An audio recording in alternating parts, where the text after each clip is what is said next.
Well, Tyler McComas is not here. Tyler McComas is on vacation. Christmas vacation, if you will. 1 week prior to Christmas Day, here we are in the Buffalo Wild Wings studios. I am Parker Thune. Alongside me today is the man who's going on hour 6 of radio, Grayson Singleton. You tired yet? I'm good, man. You're hanging in there? Oh, I'm chilling. I will say I'm getting hungry, but I bet. I've been up You're here on since what, 9 a.m.? Yep, but no, we're doing good, man. I got one more hour in me. Well, who knows? There might be some big news that drops by the time the hour is over. I am glued to my phone because I kind of have to be at this point. We are waiting, of course, on the news that all of you are waiting on, which is the news that we expect, the news regarding Washington State transfer quarterback John Mateer, the news that ought to kick off an avalanche in the transfer portal for Oklahoma. They did make an addition today, finally, at an offensive skill position. Arkansas Pine Bluff transfer wideout Giovanni Gibson committed to Oklahoma. This is a guy that had over 1,200 receiving yards this past year at Pine Bluff and 9 receiving touchdowns. He comes from Opelousas, Louisiana, 6'3", 205 pounds. Spent a year at the University of Arkansas Monticello, I do believe, before spending this past season at Pine Bluff. He entered the transfer portal once again, and his next destination, one would hope, his final destination with 2 years of eligibility remaining, is Oklahoma. You know, it's interesting, Grayson, because it's something I take note of. You have a lot of people that if a guy like P.J. Adibawara is not producing commensurate with expectations through his first couple of years on campus at a place like Oklahoma, people just write that guy off. Oh, he was a 5-star? Well, it turned out he was a bust.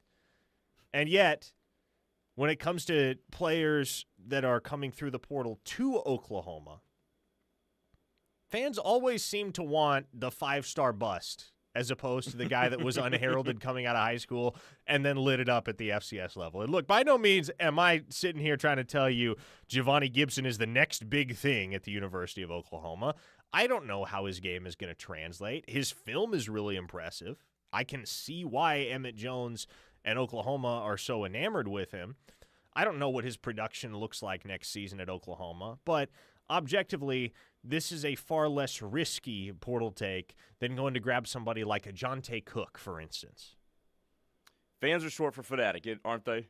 Yes, indeed. And their emotions just go way up and way down. Here's what I know.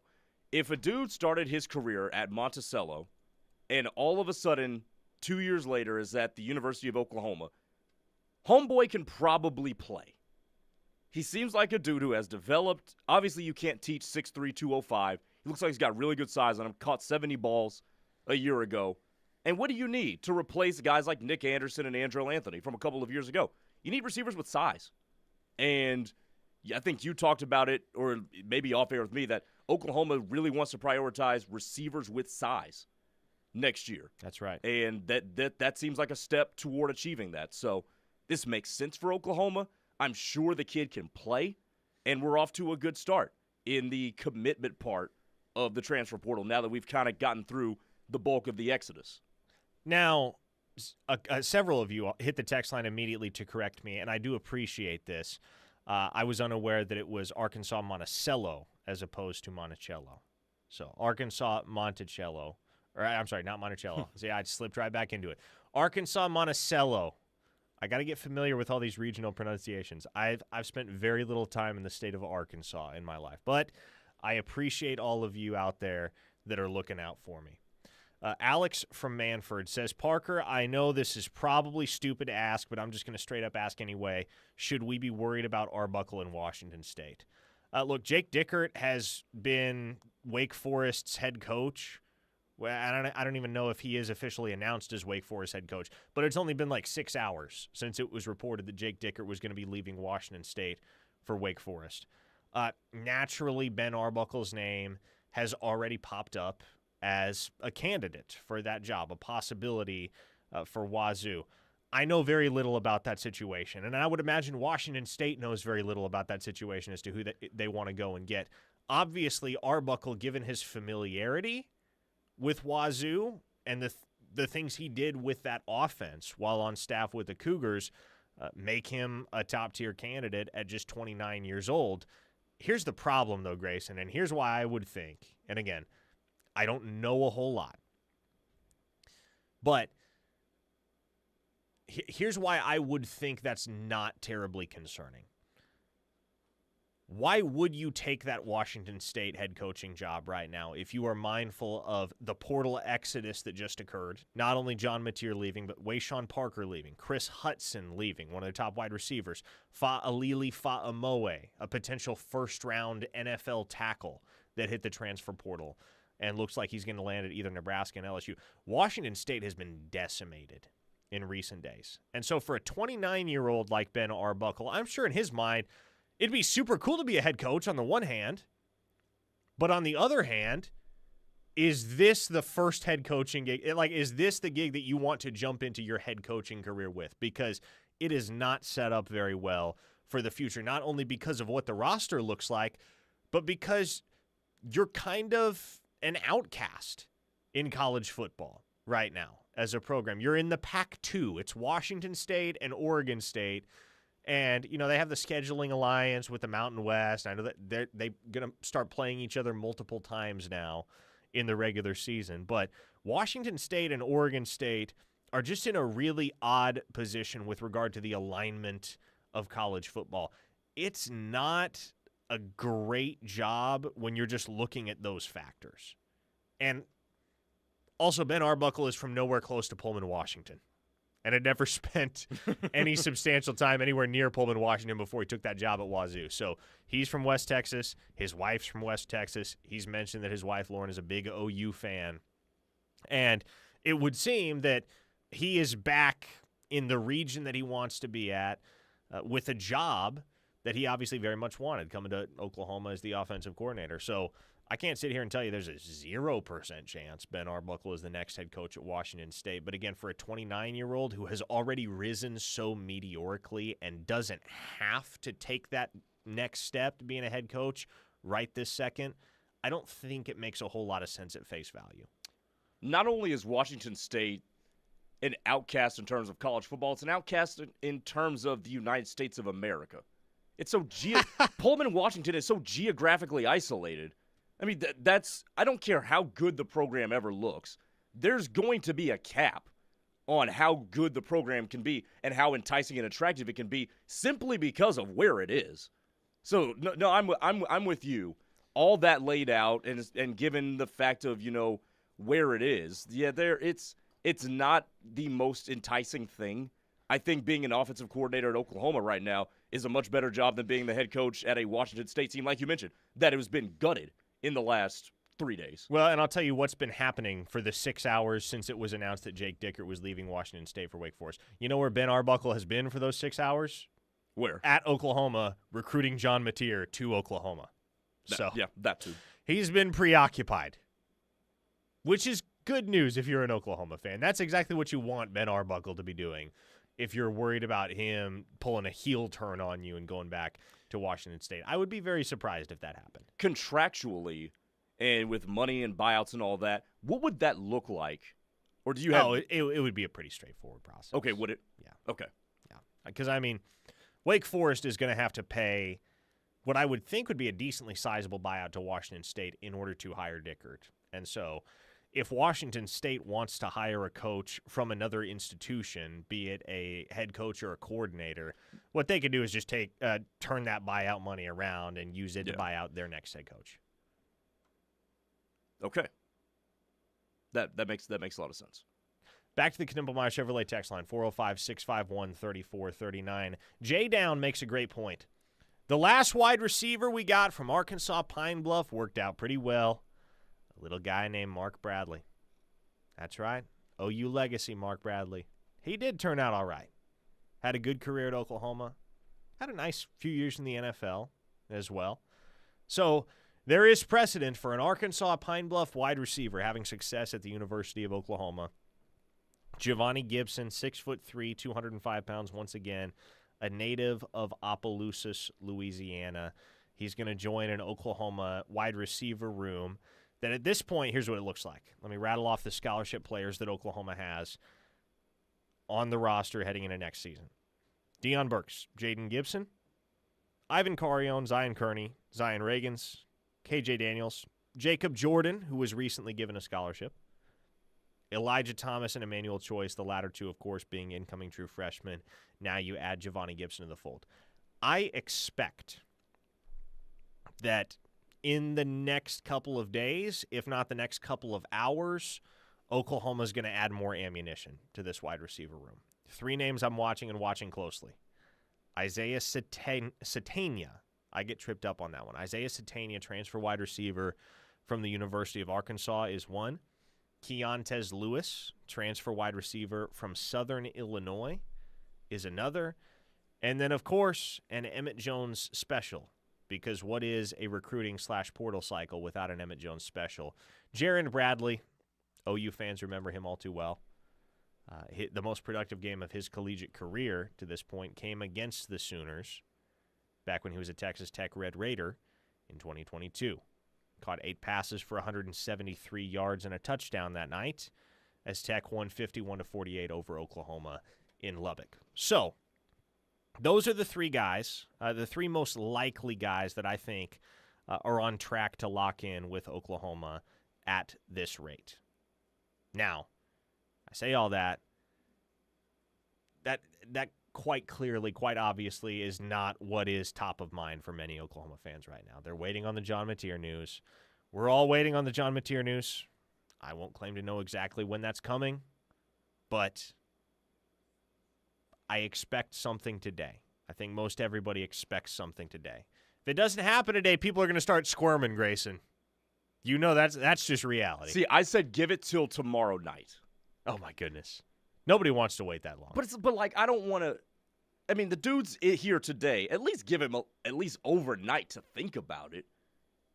Just to, gather his thoughts and everything. Now, if we get to tomorrow evening and he still hasn't signed something, then you have my permission to start panicking. That's my thought process. John in Blanchard asks, what about the Troy wide receiver, Parker? Yeah, Devontae Ross is who you're referring to. He had over 1,000 yards this past season at Troy. He was supposed to arrive to Oklahoma for a visit yesterday. That did not happen. And as of right now, what I would imagine happens is that Oklahoma kind of keeps him on the burner, if you will, for the moment, because they're well on track to add Satania, to add Jaron Bradley, to add Keontez Lewis. Again, those are the 3, and Oklahoma's only going to take 4 transfer wideouts. Unless something changes, that's what I've been told in talking to several folks with direct knowledge of the situation. 4 transfer wide receivers. So you got one in Giovanni Gibson, You're looking at 3 more. I think the 3 most likely are Satania, Bradley, Keontez Lewis.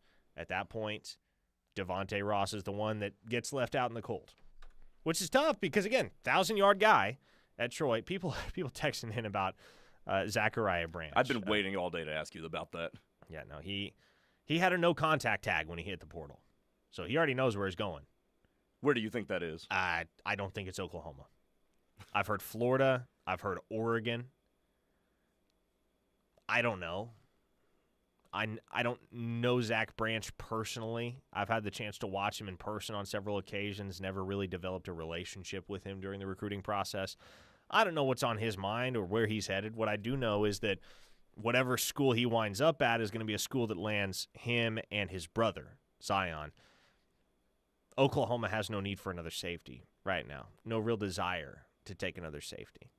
And so I'll put it to you this way. If Oklahoma has something in the works for the Branch brothers, they have kept it dead quiet. How close was Oklahoma to landing Zachariah Branch? Not that close. Before Lincoln Riley left, there was a chance. After Lincoln Riley left, that chance virtually disappeared. Oklahoma was still one of his finalists, but it was never OU for Zach Branch. He is the closest thing to Tyreek Hill in the universe, though. Mm-hmm. He is bonkers good. That's a hell of a player. Somebody on the text line said, how about Dunce Robinson? I assume you mean Deuce Robinson?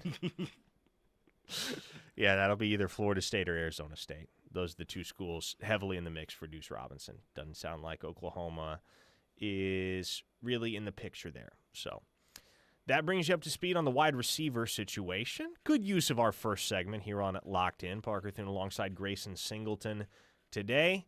Let's hit a break here. When we come back, we'll continue to gauge your feelings on the Knippelmeyer Chevrolet text line, 405-651-3439. Again, 651-3439. Stay with us here on Locked In. You're listening to The Ref, the home of Sooner fans. Hey, Sooner fans. Orange Down Apple Pie liquor is not your grandma's apple pie, unless your grandma was a moonshiner with a PhD in flavor. This all-natural, 6-time distilled spirit is sure to light up any party, tailgate, or special occasion. Whether toasting a touchdown or yelling at the Yums because Spike was safe, Horns Down Apple Pie is the perfect drink for celebrating the highs and lows of life in Oklahoma. Horns Down celebrates all of you who cheer from the berm, tailgate, on Lindsay Street, and wreak havoc on social media. You can find our red bottle at your local liquor store or search for your closest location at drinkhornsdown.com. Is your go-to agent in Norman for the service you deserve at the price you want. So stop shopping around. State Farm agent Cindy Nasher has you covered. Call 405-307-0500 for surprisingly great rates today. Like a good neighbor, State Farm is there. Individual premiums will vary by customer. All applicants subject to State Farm underwriting requirements. Did the recent storms damage your home and roof? Call All-American Roofing today. All-American Roofing has been repairing and replacing roofs for over 40 years and is a second-generation locally owned roofing company. They are also a Google guaranteed contractor and offer free inspections. Our roofers are GAF Master Elite contractors with a BBB A+ rating. Call All-American Roofing today at 405-787-0400. All-American Roofing, the best roofing company in Oklahoma. 405-787-0400.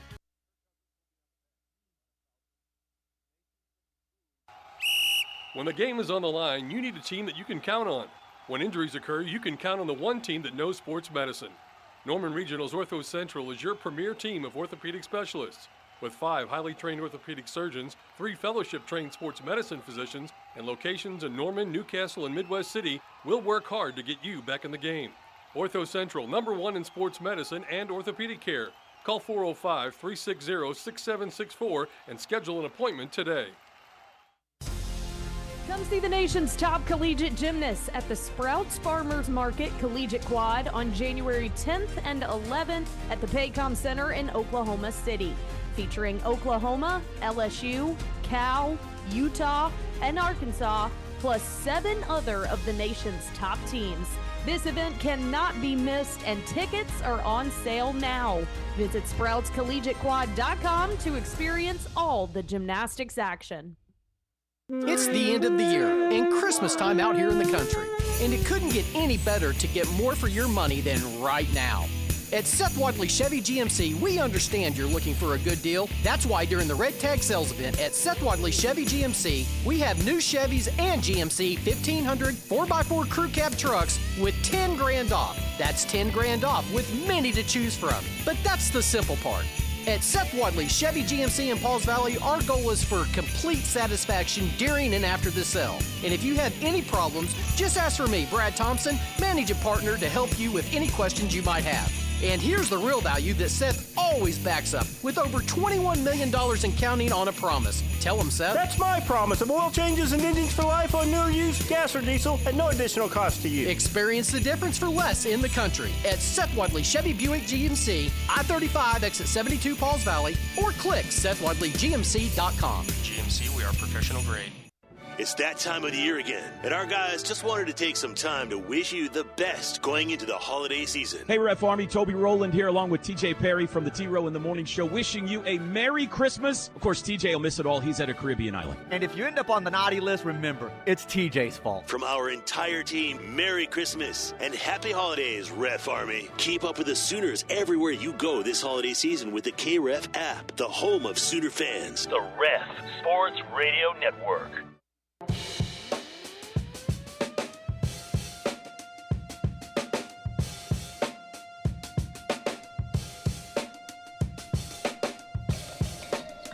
They are listening in Wheeling, West Virginia.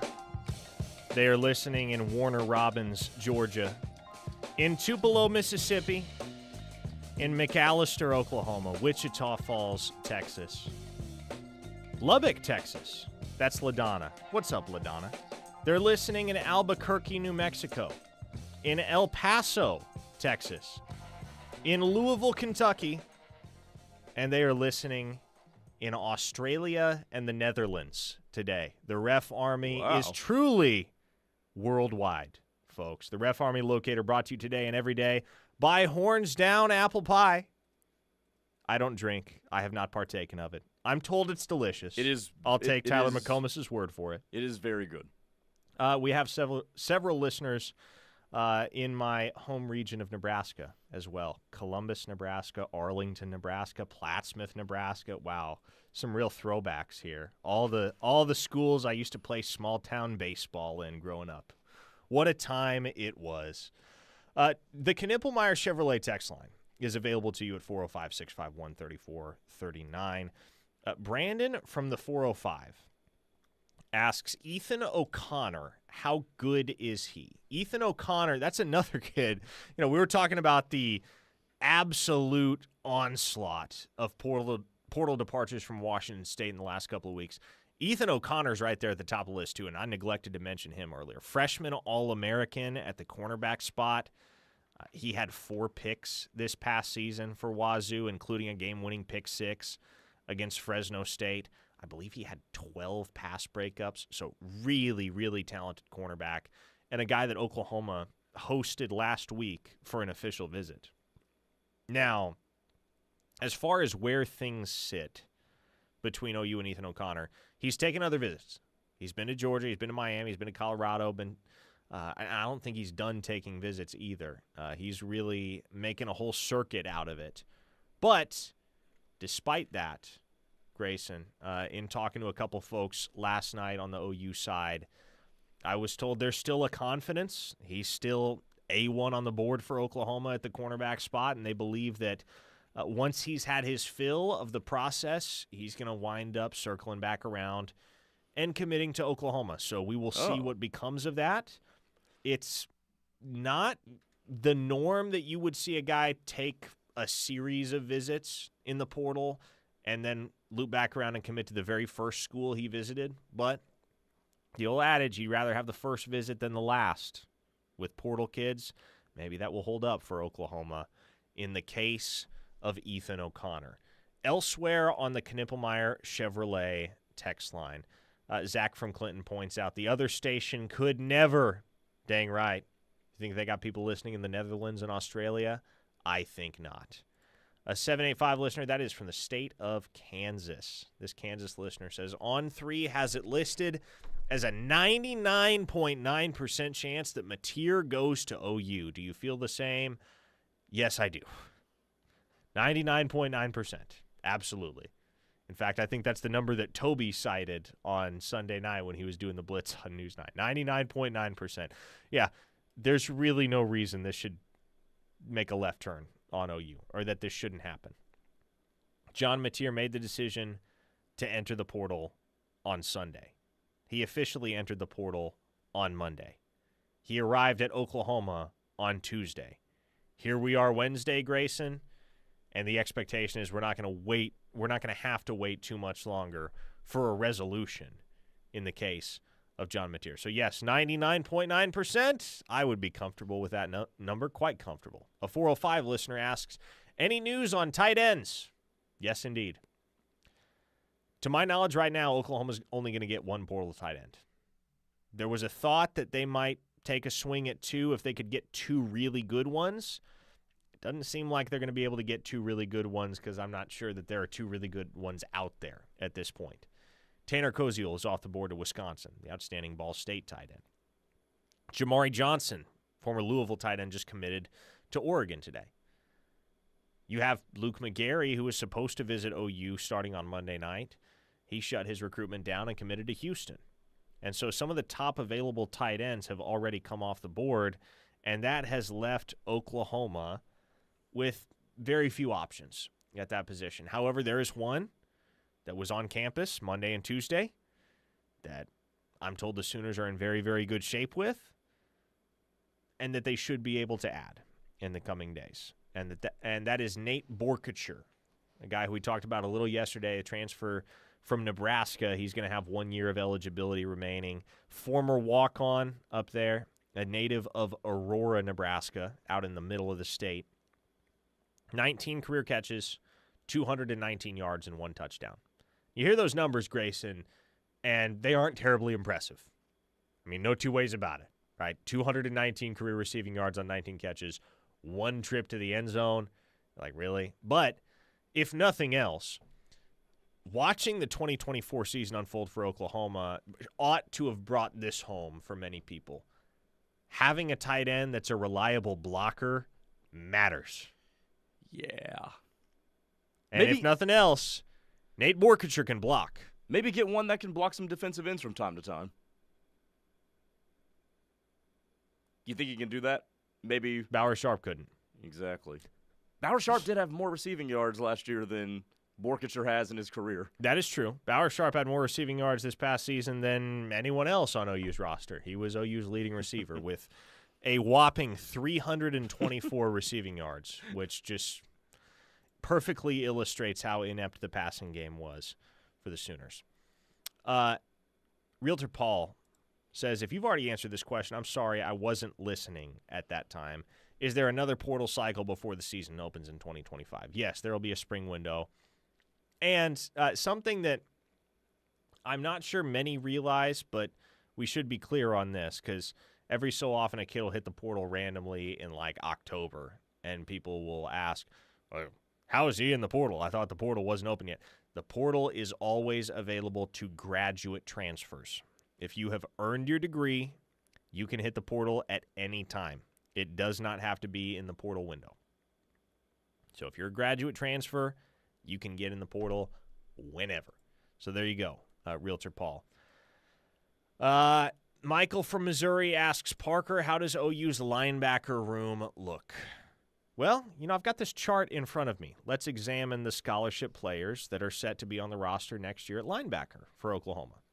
Kip Lewis, Jaron Kanik, Kobe McKenzie, Samuel Masigo, Lewis Carter, Taylor Heim, James Nesta, and incoming freshman Marcus James. 8 scholarship linebackers.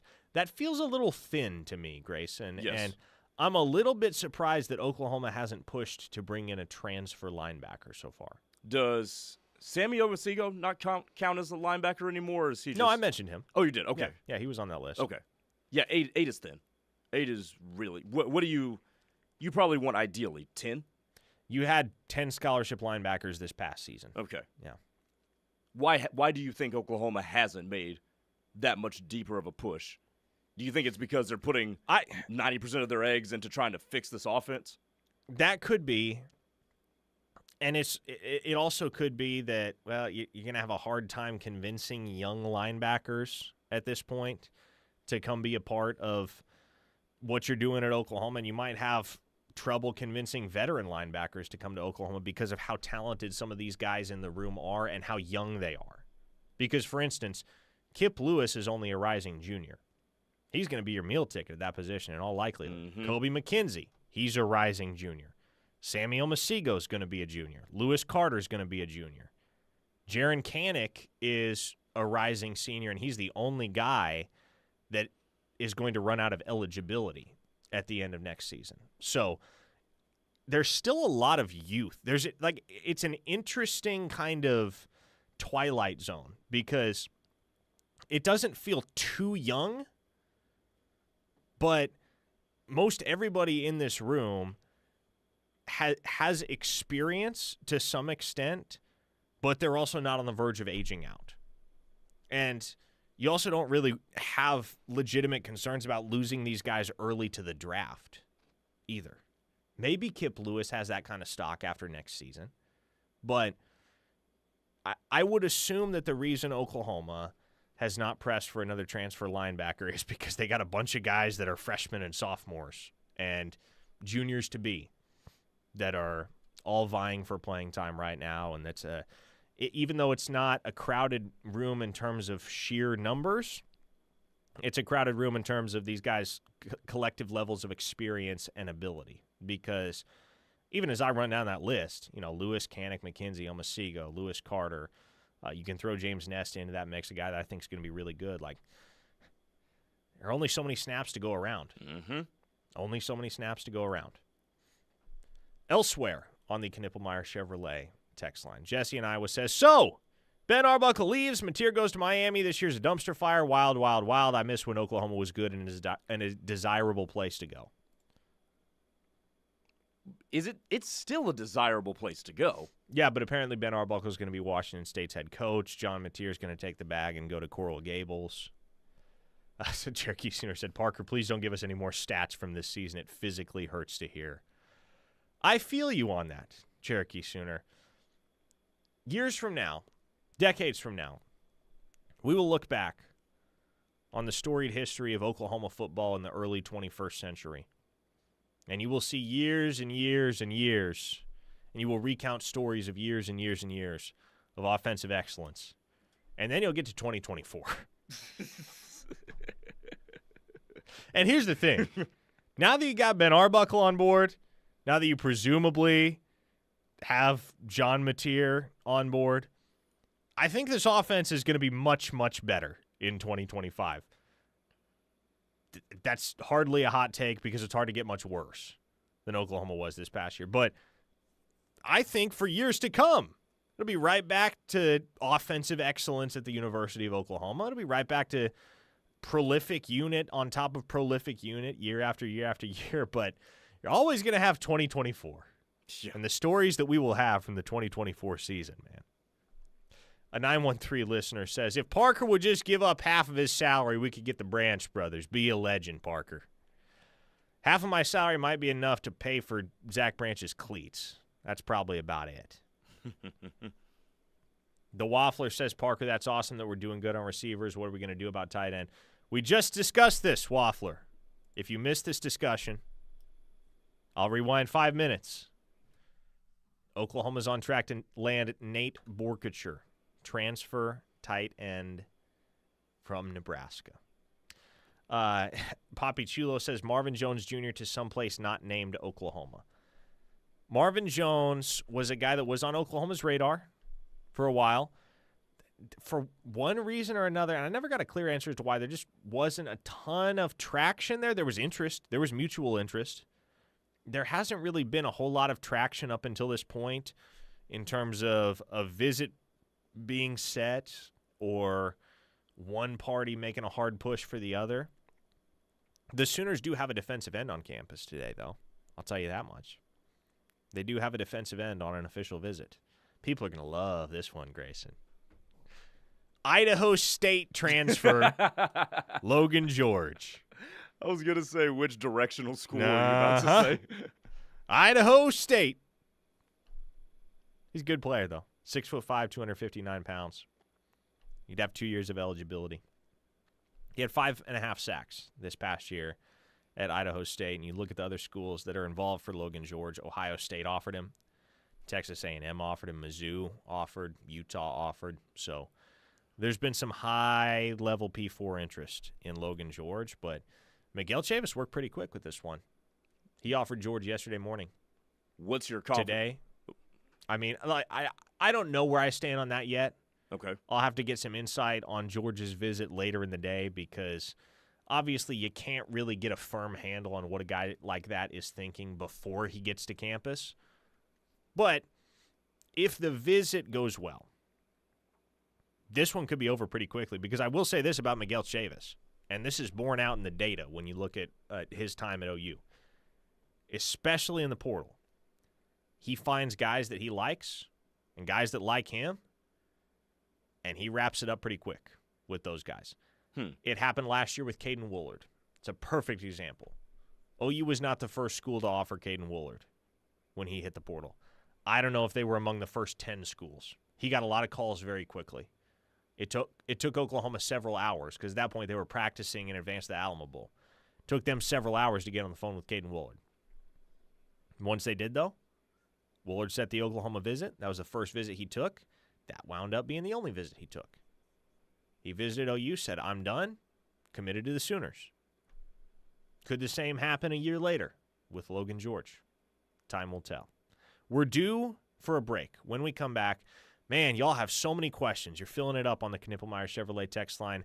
We appreciate your interaction, appreciate all of the questions that you are firing our way. We're going to get to, we're certainly not going to get to them all coming up, but we will get to the most pertinent questions regarding OU's pursuit of several portal targets, the John Mateer situation, whatever else we need to cover before we wrap up here on Locked In, we will cover. And then, of course, at 3 o'clock, the Rush kicks off. It'll be me and Teddy Lehman from 3 to 6. Grayson gets to go home, which would be great after 6 straight hours of radio. But until 3, we got you. We got one more segment to go. 405-651-3439 is the text line. Keep filling it up, and we'll be back on the Ref, the home of Sooner fans. Horns Down Apple Pie Liquor is not your grandma's apple pie unless your grandma was a moonshiner with a PhD in flavor. This all-natural 6-time distilled spirit is sure to light up any party, tailgate, or special occasion. Whether toasting a touchdown or yelling at the ums because Spike was safe, Horns Down Apple Pie is the perfect drink for celebrating the highs and lows of life in Oklahoma. Horns Down celebrates all of you who cheer from the berm, tailgate, on Lindsay Street, and wreak havoc on social media. You can find our red bottle at your local liquor store or search for your closest location at drinkhornsdown.com.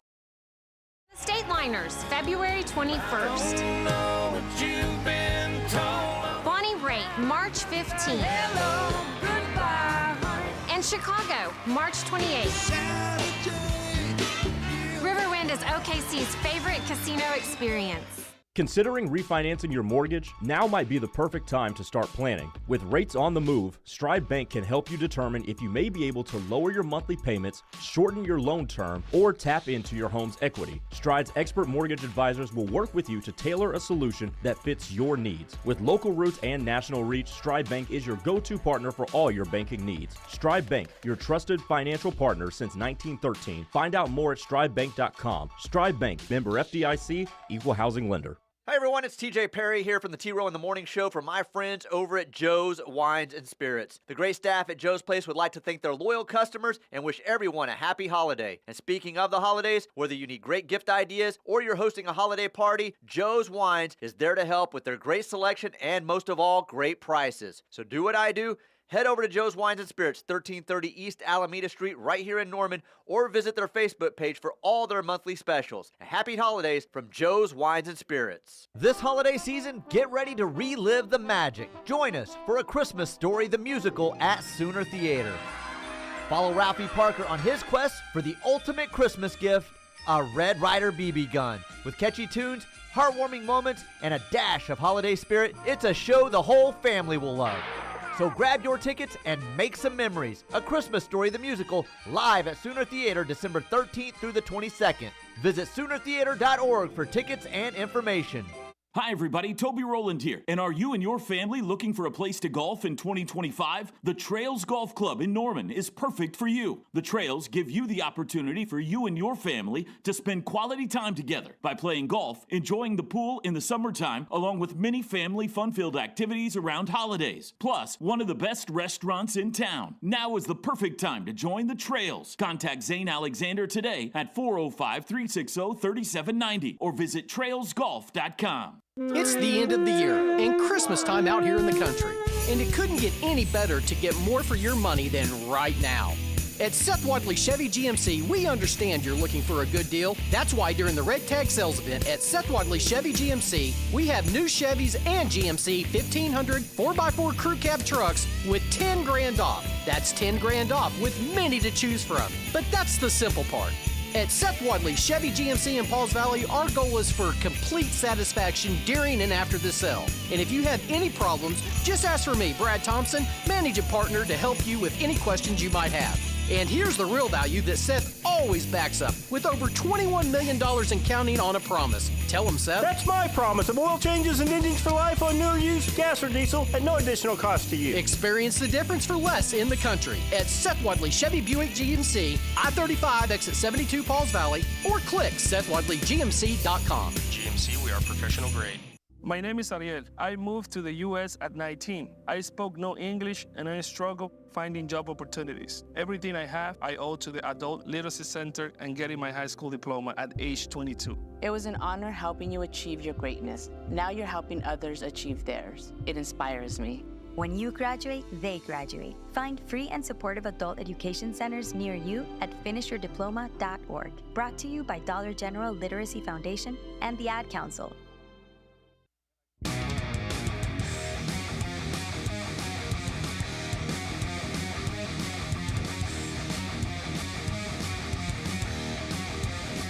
Dang, terrible news out of Norman. Ben Arbuckle and John Mateer on a plane together back to Pullman, Washington. That really sucks. Wait, actually? No, I'm joking. Okay. I'm trolling. I was about to say, I feel Listen, got to keep the mood light on a day like this where everybody is on pins and needles waiting for the John Mateer announcement to pop. 405-651-3439 is the Knippelmeyer Chevrolet text line. Parker Thune alongside Grayson Singleton here on Locked In. Teddy Lehman is going to join me for The Rush coming up at 3. We'll have you 3 to 6. Tattoo Baker, you can't fool me. I have Hayes Fawcett's notifications on just like everyone else. Tattoo texted and said, Parker Hayes just dropped the Mateer edit. No, Tattoo. He didn't. You can't fool me. You won't fool me. Let's see what else we have on the Knippelmeyer Chevrolet text line. Man, these are flying in. It's so hard to like keep my eyes on one text. I'll get you one because this one stuck out to me a couple of days ago. Okay, let's go. From the 405, any buzz on Troy Bowles? We were just talking about linebackers, weren't we? Yeah, absolutely. And Troy Bowles was a guy that Oklahoma was the runner-up for. Right. Coming out of high school. Mm-hmm. And OU got very, very close with him. Very close. What are you laughing at? Did that From the 405, Parker, I almost drove off the road. Oh. Where was I? Troy Bowles. That's what I was talking about. OU made a run at him, and they came very close to unseating Georgia at the end. I think that's a guy that's worth the flyer. He hasn't done a ton at Georgia in his 2 years there, but he was a top 100 player coming out of high school. I want to say he was like the number 2 linebacker in that entire class. I'm pretty sure number 3 was Samuel Masigo, as I recall. That was a really good linebacker group for Oklahoma that year. They got Omasigo, they got Lewis Carter, they got Taylor Heim, and gosh, who was the 4th one? Phil Picciotti. That's right. Who unfortunately just dipped. Yeah. 432 Sooner said, Parker, stop that. I just tuned in and about died. Oklahoma Johnny said, that ain't funny.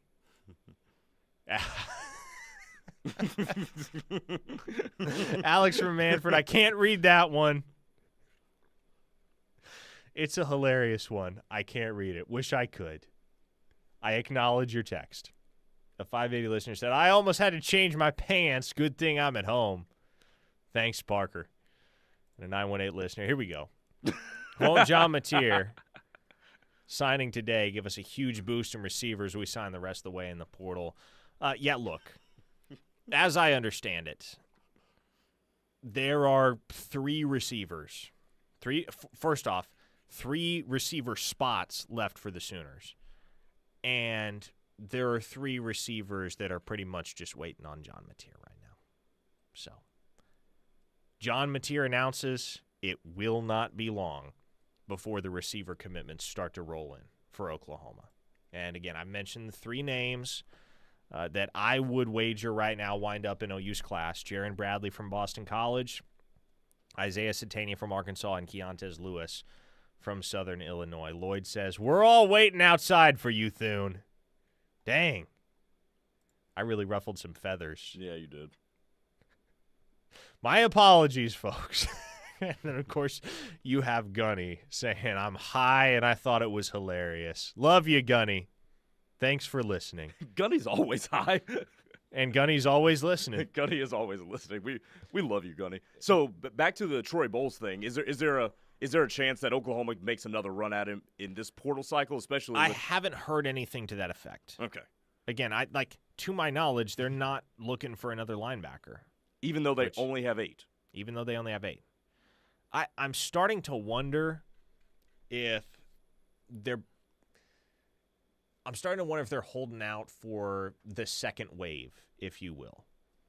When some of these teams that are playing in the college football playoff or playing these late December, early January bowl games start to lose guys to the portal that wanted to play in the bowl game or play in the playoff quarterfinal or whatever it was, because you have a 5-day window as soon as your bowl game is over to hit the transfer portal. And so I think right now, understandably, the major focus is getting the quarterback in John Mateer and getting skill position weapons around him. That's how it should be. That's what Oklahoma needs. Agreed. Anybody that watched Oklahoma football in 2024 knows what the primary area of concern for this program is. They need to get that offense right. First step was hiring Ben Arbuckle. That's great. Second step, getting your quarterback situation figured out. And if somehow, some way this thing fell through, I've said it time and again, I feel confident that Michael Hawkins could keep this thing afloat next year, but you obviously don't want to have to count on that. You don't want to have to bet your job on that, on a guy that has 3 going on 4 collegiate starts. John Mateer has run this system before, run it at a high level, led the FBS in total touchdowns this past season. Jason Johns on the text line says, what the hell is taking so long for Mateer to say he's committed? Listen, folks. If you haven't picked up on this yet, John Mateer is not about the pomp and circumstance. He never made an official announcement that he was entering the portal. He never did any interviews. He never put anything out. Oh, yeah, these are the schools I'm considering. John Mateer has kept a very low public profile about this whole deal. He posted a goodbye to Washington State on Instagram. That's been it. That's been it. And so let the guy take things at his own pace. I think we all understand where this is headed. Everybody's on the same page. No matter who you listen to, no matter who your favorite radio personality or reporter is, everybody's on the same page about where this thing's going to end up. There's no reason why John Mateer shouldn't be a Sooner. But it'll come in time. Slim Brady says, Jaron Bradley went and dropped a stinker of a season at BC, and now he wants to come to Oklahoma. Yeah, and Oklahoma wants him. Not his fault the Boston College barely threw the ball. And that their quarterback bailed on him halfway through the year. Thomas Castellanos really beat Florida State and then said, peace out. Didn't he just sign with Florida State, too? He did, yes. Yeah. He transferred to Florida State. Yep. It's an interesting spin on if he can't beat him, join him, because he did beat him, and then he joined him anyway. Sooner Al says, much like free agency, the money will run out. I assume a lot of kids hit the portal in the next 5 days. Yeah, the portal is going to continue. There will be plenty more portal entries. There will be much more portal movement over the next couple of weeks. The guys that are in the portal right now and still out there on the open market, they're not the only guys that will be on the open market by the end of the month. Nick says, Hayes Fawcett is backlogged with all the graphics. Mateer is waiting for his graphic. Yeah, that must be what it is. You think John Mateer would announce with a Hayes Fawcett graphic? I honestly don't think so. I think he'll just put something simple out on his own. He'll probably post whatever media day, or not media day, visit photos that they got. That'll probably be what he does. From the 918, any Kendall Daniels news? Kendall Daniels and OU are not talking right now. They were for a while. As I understand it, they're not. That's not going anywhere. And there are some guys that OU has talked to, had conversations with, kind of kicked the tires on, and things haven't really gone anywhere. Tyler Mercer was one of those guys. He committed to Kansas yesterday. Kendall Daniels falls in that same category. By the way, some very riveting insight from a listener in Arizona who says, a psychic just told me Mateer announces at 5. So there you go, folks. 2 more hours. 2 more hours per the psychic, and John Mateer is officially on board. What happens if John Mateer actually announces at 5 o'clock sharp? Shoot, get me that psychic. I got some things I'd love to know. Same here. Come on. Michelle in OKC says, at least Mateer said goodbye to Washington State. We didn't get diddly squat from Jackson Arnold. Yeah, well, Jackson Arnold, go look at Jackson Arnold's Twitter profile right now. It still says quarterback at the University of Oklahoma. That dude has stayed off social media entirely. Probably for the best, too. Yeah, it's not like he's gone, it's not like he's blasted out all sorts of content about his commitment to Auburn. No, that all came from the university. Jackson Arnold has not touched his social media. So, different strokes for different folks, if you will. Everybody goes about it differently. Some guys love the pomp and circumstance. Some guys, they're not about it. Jackson Arnold's not about it.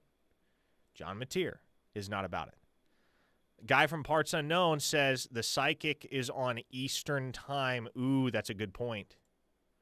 It's a good point because that Arizona listener did say they were in NYC. So is it going to be 4 or is it going to be 5? That's a good point. Yeah. If it happens right on the hour, I guess it doesn't matter.